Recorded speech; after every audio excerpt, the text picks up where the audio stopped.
los esteroides. Pero no es el síndico. Porque es de México, la empresa ya. De las cuotas sindicales.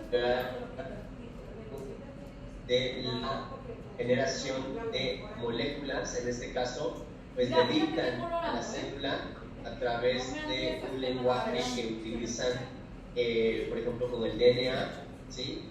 Y comienzan a sintetizarse, en este caso pueden ser proteínas, enzimas que empiezan a transcribirse y que finalmente van a ser liberadas al medio para provocar, pues, uno de los efectos.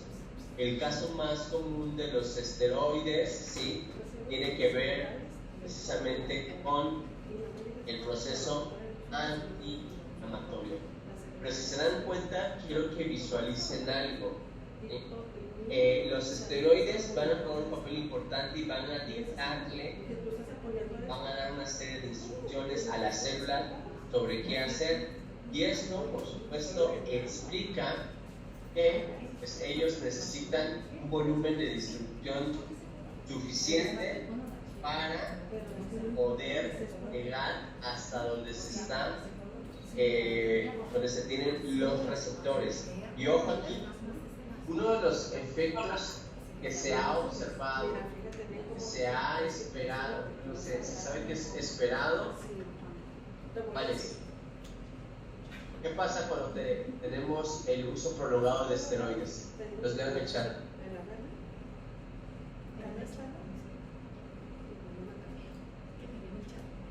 ¿Me dicen que no se ve en pantalla? La presentación. Ay, ¿qué es? Se supone que sí.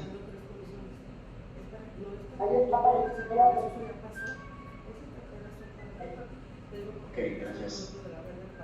Les decía, cuando se usan los esteroides, llegan de tal manera que se acoplan a los receptores y estos comienzan a dar una serie de instrucciones que es a través del material genético, donde dentro de la célula comienzan a dar toda la pauta de la generación de ciertas moléculas.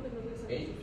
Esto, les decía, requiere, pues si se dan cuenta, el esteroide tiene que llegar a un espacio intracelular, ¿sí? Intracelular, no solamente quedarse en el espacio inter, por lo tanto necesitamos un parámetro farmacéutico importantísimo como es el caso del volumen de distribución, ¿sí? Para comenzar a ejercer este efecto a nivel farmacodinámico.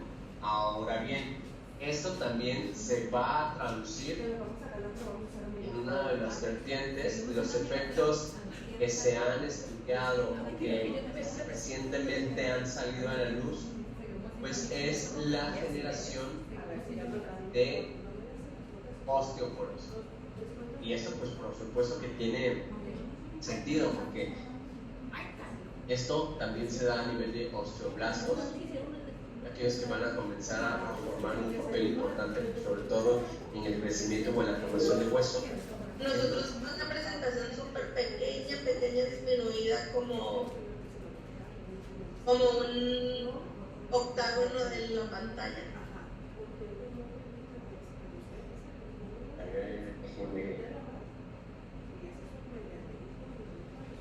Checar.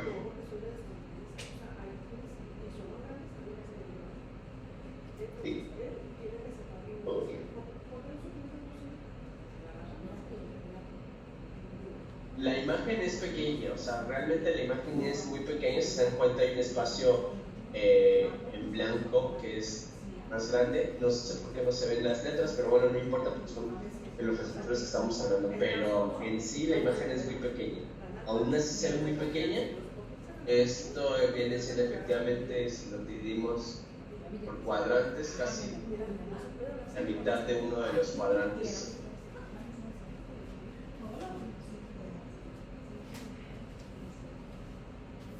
Aún así se sigue viendo muy pequeño, o sea, aún así es muy pequeña.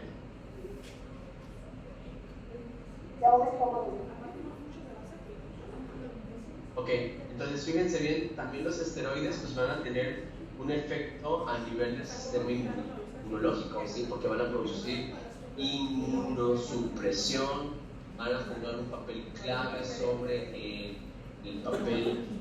metabolismo, sobre todo en el metabolismo en la glucosa, ¿sí?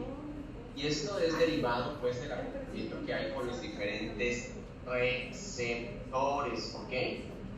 Entonces, dicho esto, pues vamos a resumir. Los mecanismos de acción de los fármacos, pues bueno, la acción puede ser a través de la modificación de la permeabilidad membranal, puede ser directa e indirecta, alteración en el transporte membranal a través de una inhibición competitiva de un sustrato endógeno, y lo podemos ver en el efecto a través de interferencias en funciones metabólicas, ¿sí? Replicación de DNA, de síntesis proteica. Esto es característico, por ejemplo, de los esteroides, y la interferencia en funciones enzimáticas actuando como falso sustrato, y la inhibición competitiva de sustrato endógeno, ¿okay? Entonces, los fármacos van a actuar como inhibidores reversibles o irreversibles, falsos sustratos, transportadores, a través de los canales iónicos, a través de los receptores, y pues esto es generalmente para la modificación fisiológica, bioquímica, que va a servir para contrarrestar signos y síntomas de una enfermedad. Entonces vean cómo va a ser esa influencia que viene derivada a través de una interacción entre fármaco-receptor, la formación del complejo fármaco-receptor. ¿Okay? Vean todo lo que detona esta parte, ¿no? Por supuesto, esto viene seguido o derivado del proceso farmacocinético.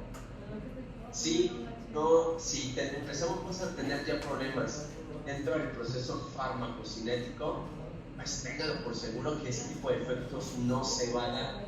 Por eso es muy importante las situaciones patológicas que juegan un papel en el proceso farmacocinético, que va a venir a condicionar la respuesta terapéutica de los medicamentos.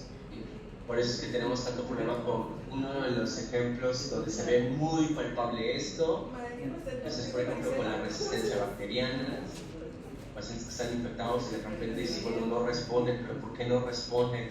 No hay concentraciones plasmáticas adecuadas, no hay, se está llevando el proceso farmacodinámico como tal, pero viene derivado de toda esta parte. Vean aquí, es importante entender esto también, la importancia de las condiciones de lo que vienen siendo las administraciones.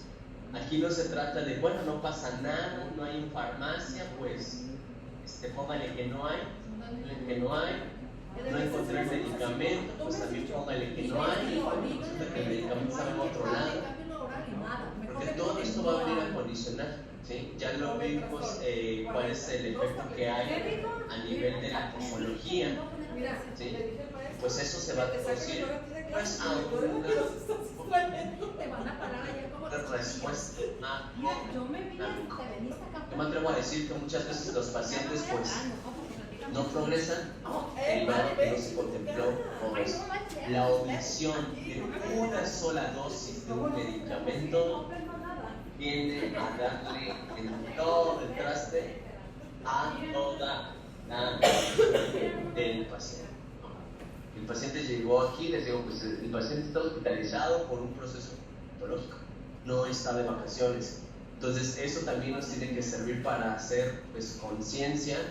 Por esta razón y otras más, estoy en contra de los horarios institucionales de 8 de la mañana, 2 de la tarde, 10 de la noche, pues no debería de ser así. Lo vamos a ver en la parte de cronofarmacología, el por qué hay medicamentos que necesitamos un horario en específico, y muchas veces pues pareciera que se están rifando, ¿no? la administración de medicamentos.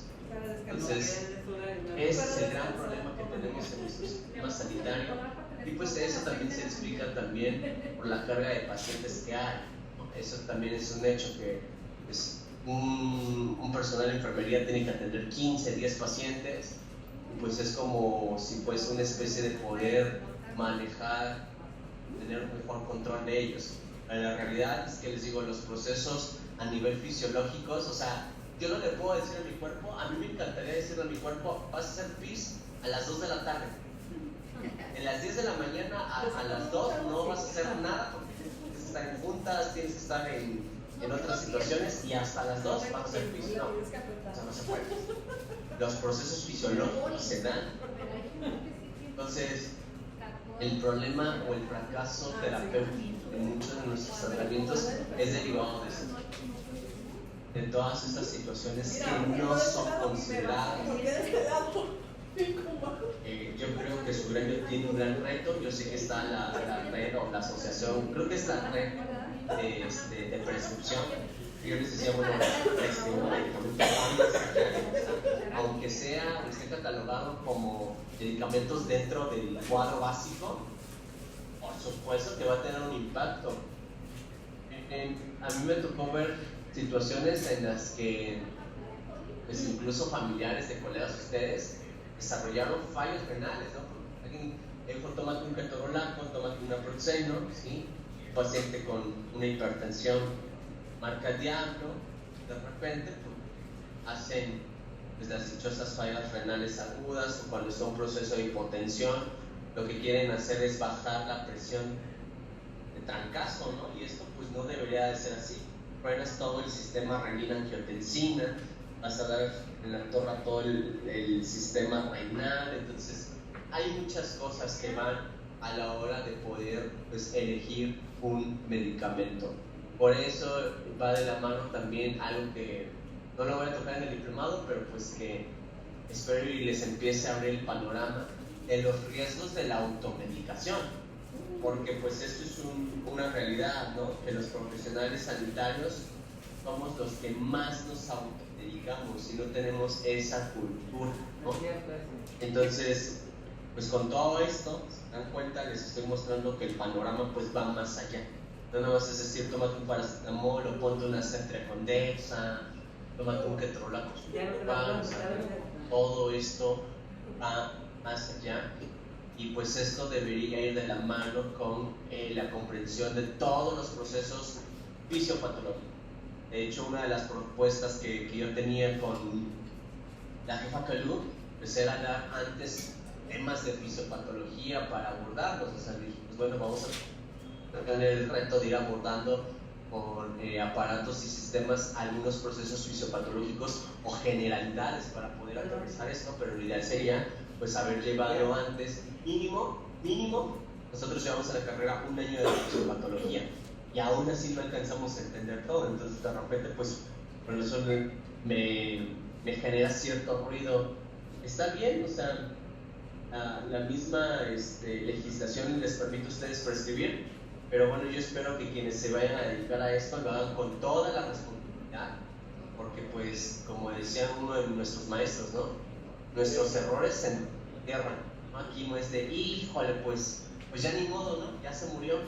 Aquí las cosas van a pasar y pues también piensen en el impacto legal que van a tener, porque pues cuántas demandas, yo les dijera todo el proceso que hay en la CONAMED, de cuántas demandas médicas hay realmente asociado a procedimientos y todo eso. Entonces pues, es todo un reto que se viene. Yo mis respetos, la profesión ha crecido, el gremio ha crecido, claro, se ha profesionalizado, claro, pero yo creo que sí se necesita un poco más de lo que estamos viendo ahorita, ¿no? O sea, les digo, la farma pues abarca otras cosas más. Entonces dicho esto, vámonos con las curvas dosis-efecto. Las curvas dosis-efecto pues es una representación gráfica de la relación que hay de la dosis administrada de un fármaco y la respuesta farmacológica que va a existir.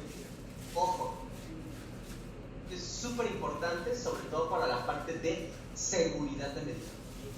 La dosis máxima es la mayor cantidad que puede ser tolerada sin provocar efectos tóxicos, mientras que la dosis mínima es la dosis a la que empieza a aparecer el efecto terapéutico. Dicho esto, entonces la dosis terapéutica es la comprendida entre la dosis máxima y la dosis mínima. Y vamos a hacer un ejemplo más visual para que esto nos pueda aterrizar. Mis reflectores son tan reflectores. Creo que por aquí tenía ejemplos de receptores. Ok. Esos son mis receptores, ¿sí? Y por supuesto, esas son mis moléculas de fármaco para la formación del complejo fármaco-receptor. ¿Sí? Si yo tengo, ojo con esto,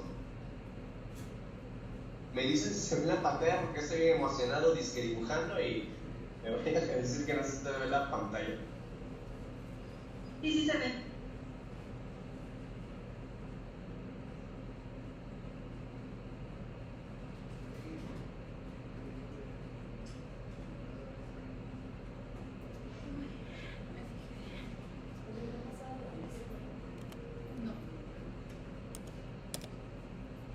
Perdón, yo pasé artística en la secundaria porque Dios es grande. Digo, si hubiese sido bueno para artística, me hubiera dedicado a las artes, ¿no?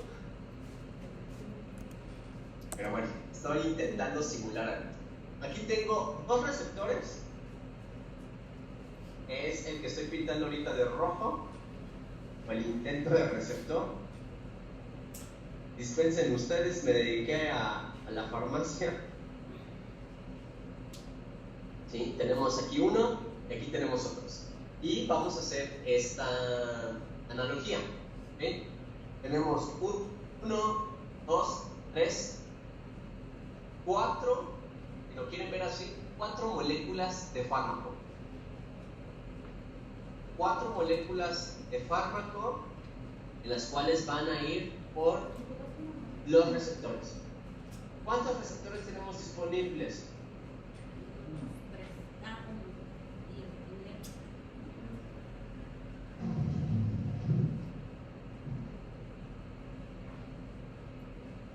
¿Y cuántos complejos fármaco-receptor vamos a tener?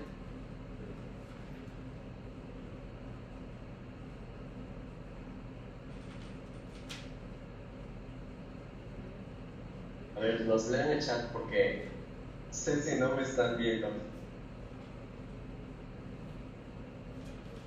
I know.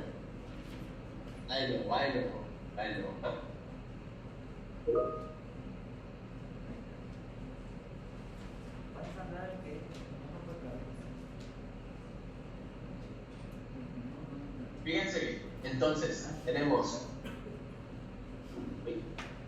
1, 2 receptores y tenemos, por esto es en el ejemplo, 4 moléculas de fármaco.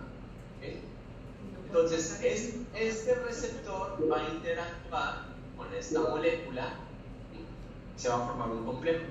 Pero también aquí había uno que intenté hacer y va a interactuar con esa otra molécula y vamos a tener 2 complejos fármaco-receptor. Díchose de otra manera, ¿sí? La dosis máxima tiene que ver con el número de moléculas totales que van a saturar al número de receptores disponibles. ¿Okay? Entonces, ¿qué pasa si sigo teniendo 2 moléculas de fármaco de más? Ojo con esto, ojo con lo que voy a decir. Solamente yo necesito, para que se dé un efecto fisiológico, la interacción o la formación del complejo fármaco-receptor. Entonces, con uno va a ser pudiera ser, pero hay otro receptor más. Entonces, al día yo voy a poder saturar, ese es un ejemplo analógico, ¿no? Lo vamos a ver con otras curvas. Al día yo voy a poder saturar máximo 2 receptores para la formación del complejo fármaco-receptor. Por más moléculas de fármaco yo esté administrando, es decir, si doy dosis más arriba o si doy aumento la frecuencia, ya no voy a tener que saturar los receptores, ¿sí? Porque esos receptores ya fueron ocupados. Entonces, la dosis máxima a eso se refiere, como la cantidad de fármaco que va a interactuar con el número de receptores totales, ¿sí? Por día. Si yo sigo dando o aportando una mayor cantidad de fármaco, pues no va a haber receptores a donde irse. A lo mejor alguien puede decir, no, pues está súper cool, ¿no? Porque el efecto se va a potenciar. Luego se va a decir, no, quiero que está bien porque el efecto se va a potenciar. No, pues por más cosas que tú des, allá no va a haber receptores, ¿qué creen? Pues ya no va a haber efecto terapéutico, ¿okay? Pero sí vamos a tener que... Ya no hay efecto terapéutico, pero sí que vamos a tener por la saturación. Toxicidad. Exactamente es eso. Y ojo, esto explica un fenómeno que se conoce como techo terapéutico. Por más dosis que tú des, ya no hay receptores que saturar, y eso es muy común con los AINES. Los AINEs son techo terapéutico. Por más que ketorolaco que ustedes le den, ¿sí? Luego hemos visto dosificaciones de 90 miligramos cada 8 horas, que adiós riñón, por supuesto, adiós, de repente empiezan a sangrar por las úlceras, ¿sí? Por más que ketorolaco que ustedes le den, el paciente ya no va a tener un efecto analgésico, porque ya se saturaron las ciclooxigenasas. Y eso es algo importantísimo, porque el techo terapéutico saturan receptores y ya no va a haber un efecto. Ya no va a haber un efecto terapéutico. Pero ¿qué sí va a haber? Efectos tóxicos. Entonces, este es importantísimo, por eso les decía que para medicación estos conceptos son claves. Por favor, si tienen a alguien que esté dedicándose a esto, de verdad les hago la invitación. Si tienen por ahí en su equipo de trabajo un farmacéutico, háganles caso. Aquí nos hemos visto en la penosa necesidad de negar ciertas prescripciones, y es ir a interactuar con la parte médica, porque de repente te piden ertapenem cada 8 horas cuando la dosis máxima es cada 24 horas. En la dosis de carga, que el paciente está grave, por esto no es meropenem, no es imipenem, que tiene una dosificación diferente, ¿no? Los sartán 100 miligramos cada 12 horas, pues espérame, la dosis máxima son 100 miligramos al día. Sitagliptina, 100 miligramos cada 12 horas, a ver, espera, la dosis máxima de sitagliptina son 100 miligramos cada 24 horas. Y esto no es un capricho del farmacéutico o de la farmacia, es por algo que sucede a nivel farmacodinámico que tiene que ver con receptores y complejo. Por más sitagliptina que ustedes le den, ya no va a ejercer un efecto terapéutico, al contrario, va a empezar el efecto tóxico, y más son medicamentos de margen terapéutico estrecho, ¿sí? Por eso dice aquí, la dosis terapéutica es la comprendida entre máxima y mínima. Bueno, entonces en los sartán puedo yo dar 50 miligramos 2 veces al día, pues sí. Das una dosis mínima, le das la de mantenimiento, porque mantienes concentraciones plasmáticas, y el paciente, por supuesto, que va a tener un efecto. Yo que sean bien honestos, dudas o preguntas con estos conceptos, porque esta es la base para muchas cosas, sobre todo para que no hagan las cosas que hoy les voy a presentar de un caso clínico que terminó pues con un daño en el paciente, ¿no? Yo les digo, bueno, la farmacología se la pasaron por el arco del triunfo, ¿no? Porque pues el sentido común no deja de ser común, y pues cuando empiezas a relacionar parámetros, sea aquí el detalle. Entonces, de verdad, si algo no entienden, para mí ese es el concepto más importante, créanme. Independientemente de las gráficas y eso, pues esos son como que ejercicios para ver qué tan dormidos están. Para mí eso es lo más importante. Dosis máxima. Comprendan el por qué hay dosis máxima. De repente con fenitoína, que es un medicamento de margen terapéutico estrecho, tienen unas cantidades que yo luego le digo a la enfermera: ¿y a usted te suena esta dosificación? Ah, es que así lo indicó el médico. No, aquí yo no le estoy preguntando si lo indicó el médico merengano, si vino don Andrés Manuel López Obrador a poner la prescripción. Yo le estoy preguntando a usted, ¿sí?, qué criterio está tomando para saber si le va a administrar eso al paciente. Porque si yo voy a ser paciente aquí un día, ya voy dejando mi testamento, ¿no? Porque por supuesto que me voy a ir en un error de medicación. Entonces, ojo con esto. La dosis máxima es la mayor cantidad que puede ser tolerada sin provocar efecto tóxico. Y esto se debe a la interacción, información de complejos fármaco. Los leo en el chat. Para mí, les digo, esto es de lo más importante que ustedes van a tener a nivel farmacodinámico. ¿Cómo se calcula la dosis de receptores y para qué cantidad de moléculas? Hospital Regional Morelia, cuando se desarrolla un medicamento en cada una de las fases, ¿sí?, fase 1, fase 2, fase 3, fase 4, la fase 1, todo eso se hace a través de modelos en animales. Las dosificaciones que se dan en humanos es porque antes hicieron pruebas a nivel experimental, en el cual pues ya diste una dosificación dada, ¿sí? Entonces, esto de las receptores, ¿cómo se me está preguntando? La cantidad de moléculas ya es algo dado que fue estudiado in vitro, ¿sí?, en modelos animales. Por allí hay un movimiento que no estoy completamente de acuerdo, ¿no? Que ¿cómo es posible que estén usando animales en experimentación y todo? Yo les digo, bueno, pongan, candidaten humanos para probar medicamentos, ¿no? Pues obviamente se tiene que probar un organismo vivo, porque en un organismo vivo hay células, ¿sí? Es cierto que hay un modelaje, por ejemplo, el docking, que es a través de la interacción de software, pero eso no, jamás, un organismo vivo, un organismo jamás lo va a asemejar a una máquina. Jamás. Luego les digo, bueno, ¿y en dónde se van a probar los nuevos fármacos? ¿Okay? Efectivamente, por aquí ponen fármaco libre es igual a toxicidad. Exactamente. Va a haber sobredosis. Ven aquí, a ver qué más. Hay dudas de los receptores. A ver, Lisette Cruz Mejía, ¿qué duda tienes sobre los receptores?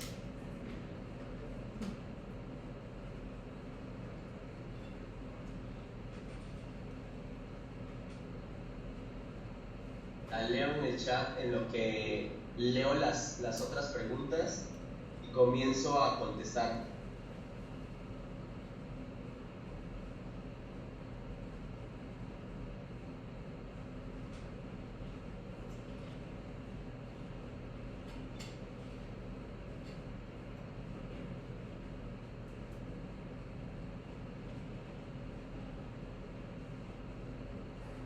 Por aquí me hacen una pregunta: ¿cuánto es la dosis máxima de ketorolaco? 120 miligramos día.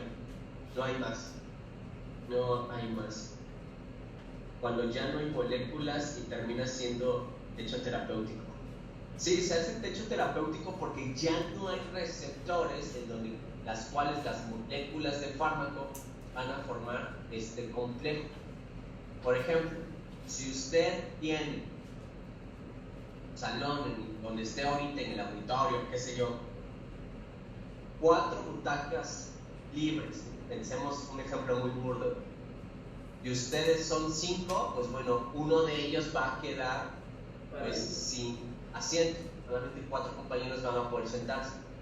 Por más alumnos o compañeros que ingresen a ese lugar, pues no van a generar más receptores. solamente hay 4 butacas y los demás van a estar parados. Y así lleguen 10, no salen receptores de la nada, hay un fármaco libre, voy a generar receptores. No, esto no pasa. Entonces, por más moléculas que haya, ya no hay efecto terapéutico. Por eso es la escala del dolor, eso también explica la escala del dolor, ¿no? Pero si el paciente no responde al paracetamol, bueno, será paracetamol más un aire. Si este no responde al paracetamol más un aire, bueno, pues te vas a un coadyuvante, más eso. Si no responde a eso, bueno, pues vete a un opiáceo, de manera. Y si no responde a un opiáceo, pues no, hay otras situaciones.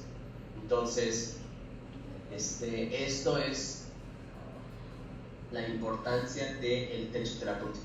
No se preocupen, estos conceptos los vamos a terminar aterrizando en la parte de seguridad de medicamentos. Solamente desde aquí hago énfasis. Muchas veces a mí, por ejemplo, me pedían las presentaciones y que las presentaciones ahí van a estar, ¿no? Y trato de que muchas de las preguntas pues salgan de ahí. Pero si se dan cuenta, hay muchísimas cosas. Yo podría dar una clase sin. Pero siempre les digo, pues, no siempre traemos la imaginación guardada o ahí a la mano. Entonces, eso trato de tener un apoyo visual para poder aterrizar estos conceptos. Entonces, sí, efectivamente,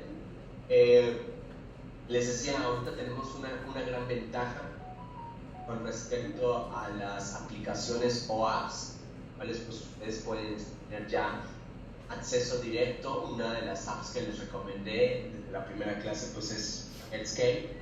Headscape vienen ya todas estas dosificaciones día, máximas día, entonces eso es algo que ustedes pueden tener ya a la mano.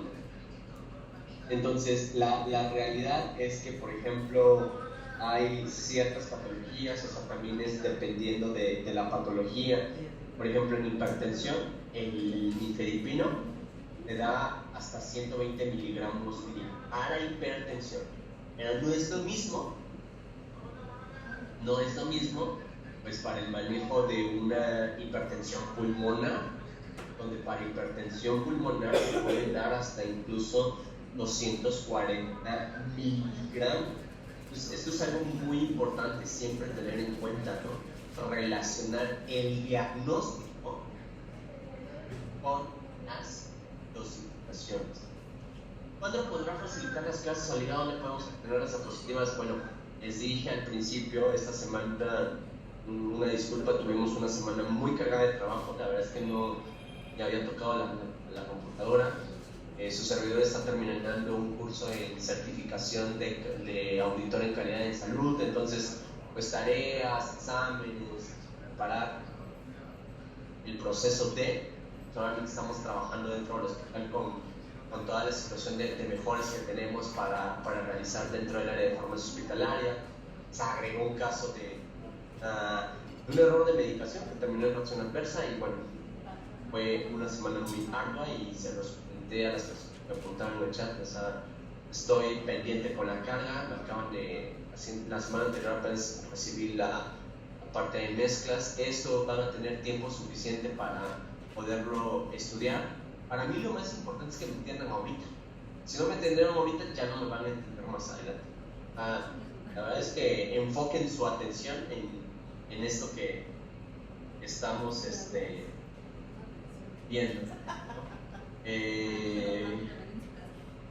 Recomendación: descarguen sus apps. Las apps les van a dar, tenemos acceso a esto. O sea, yo sin problema puedo estarles diciendo el número la dosificación máxima diaria. Por ejemplo, con Prazosin, bueno, depende la indicación, ¿no? Porque, pues, por ejemplo, el Prazosin se puede utilizar incluso hasta para hiperplasia prostática benigna, el fenómeno de Raynaud y, por supuesto, para hipertensión, ¿no? Entonces, cambian las indicaciones o el número de dosis máxima. Y pues bueno, eso es algo que se le ha inculcado a mi equipo de trabajo, ¿no? Antes de cuestionar una indicación, pero investiguen cuál es el diagnóstico. Les digo siempre a mi equipo de trabajo, porque por supuesto les va a dar la pauta para saber si la dosificación que se está adoptando es la correcta o no. hay dosificaciones que se van quedando al día, ¿no? Porque la misma, no me gusta llamarlo, pero quizás la rutina, entonces ya empieza a identificar, ¿no? Que para hipertensión, trazocin, por ejemplo, 40 miligramos día dividido en dosis, ¿no? 40 miligramos. Ya ven que los comprimidos son de 1 miligramo, hasta 40 comprimidos puede tener el paciente en diferentes dosificaciones. Por ejemplo, para hiperplasia prostática, pues no exceder más de 4 miligramos. Para el fenómeno de Raynaud, pues hasta 12 miligramos. ¿Okay? Entonces, vamos a dar un break, por favor. Hagan otra varita, vayan por agua, vayan para empezarnos a abordar con el siguiente. Ya vamos a entrar en las dos situaciones especiales. Vamos a ver, nada más ver las dosis curva respuesta y vamos a ver. Entonces, nos vemos aquí. Este es el break que más vamos a dar. Nos vemos aquí a las 5 de la tarde. Regresan a las 5 para darle lo que viene. Entonces, por favor, te encargo mucho. Pero digo para hiperplasia prostática. Sí.